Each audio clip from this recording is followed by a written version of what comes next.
En fait, selon l'ambassadeur égyptien en Inde, l'économie égyptienne ou l'Égypte, quand les responsables égyptiens présentent l'économie égyptienne aux Indiens, ils parlent que l'Égypte n'est pas seulement un marché de 100 millions de personnes, mais plutôt c'est un marché à travers lequel les Indiens peuvent accéder ou peuvent atteindre presque 1,4 milliard de personnes en Europe, en Afrique, dans la région du Proche-Orient, dans la région africaine. Je parle du nord de l'Afrique, je parle de l'est de l'Afrique, je parle de l'Afrique subsaharienne et ainsi de suite. Donc, pour avoir plus d'éclaircissement en ce qui concerne ces relations de plus en plus prospère économiquement parlant entre l'Égypte et l'Inde. Nous avons actuellement en ligne de l'Inde TV International M. Ahmed Achir, notre analyste économique. Monsieur Ahmed Achir, bonsoir. Bonsoir, monsieur. Donc, vous avez entendu mes paroles, n'est-ce pas? Oui. Donc, quel est votre commentaire en ce qui concerne ça? Mon commentaire, c'est qu'on doit savoir qu'est-ce que l'Inde représente dans l'économie mondiale. Bon, selon les données du Fonds monétaire international, FMI, l'Inde est la 5e puissance économique mondiale en dollars courants avec un produit intérieur brut, de PIB, de...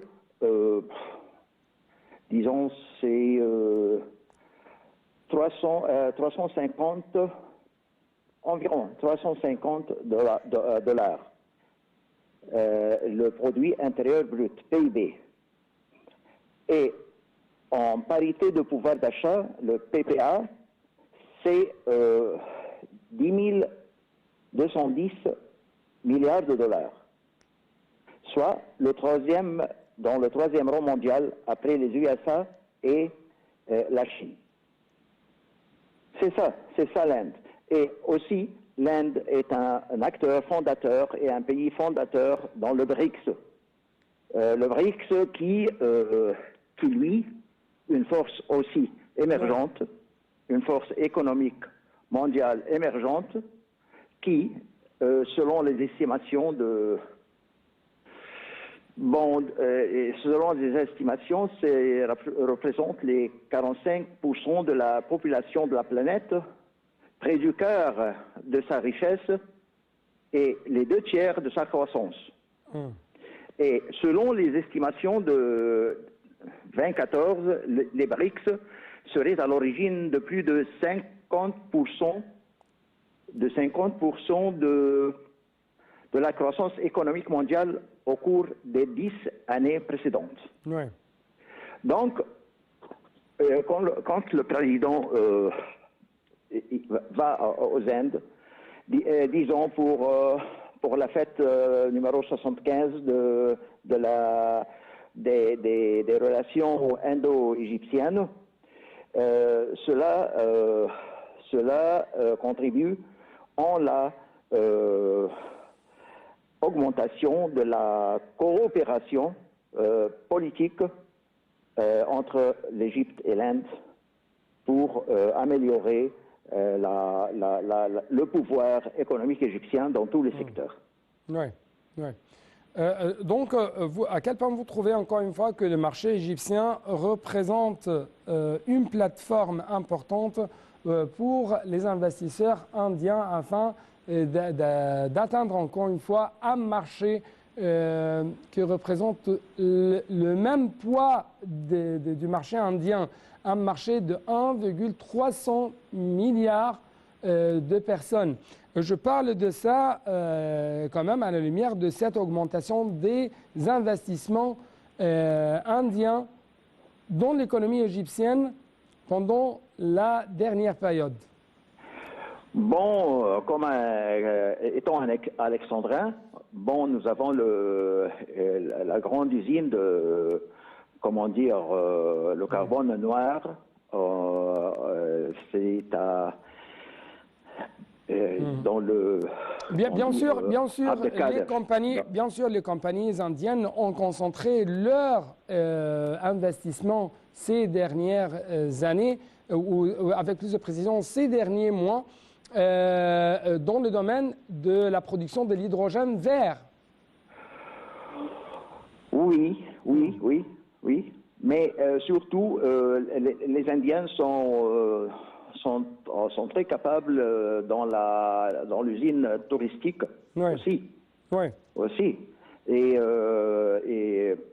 aussi agriculture et la transformation alimentaire. C'est une économie géante.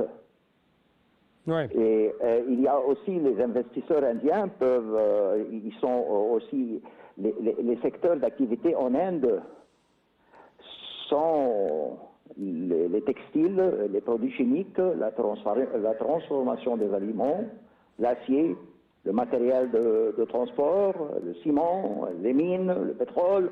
Donc, ces branches-là, comment dire, c'est parallèle ou coïncide avec l'activité, les secteurs égyptiens aussi économiques. Ouais. Le même domaine, je veux dire. C'est le même domaine de la production égyptienne et des activités économiques égyptiennes.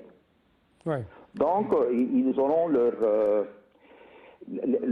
ego en Égypte et leur coopération en Égypte. Ouais. Ouais. Donc, M. Ahmed Cheikh, notre analyste économique, merci beaucoup pour de tels éclaircissements que vous avez bien sûr proposé à nos téléspectateurs. Et avec ça, avant de vous quitter quand même, chers téléspectateurs, je dois vous rappeler que l'Égypte et l'Inde, les deux, ont formé cette ou plutôt les deux géants ont été exploités par les Britanniques pour bâtir leur empire, pour bâtir leur richesse. Bien sûr, l'économie ou l'Inde est pleine, bondie de richesses, et l'Égypte dispose d'un site géographique tout à fait distingué sur tous les plans. C'est pourquoi les Britanniques, en tant que des ex-colonisateurs, ont pu énormément profiter de grandes puissances économiques.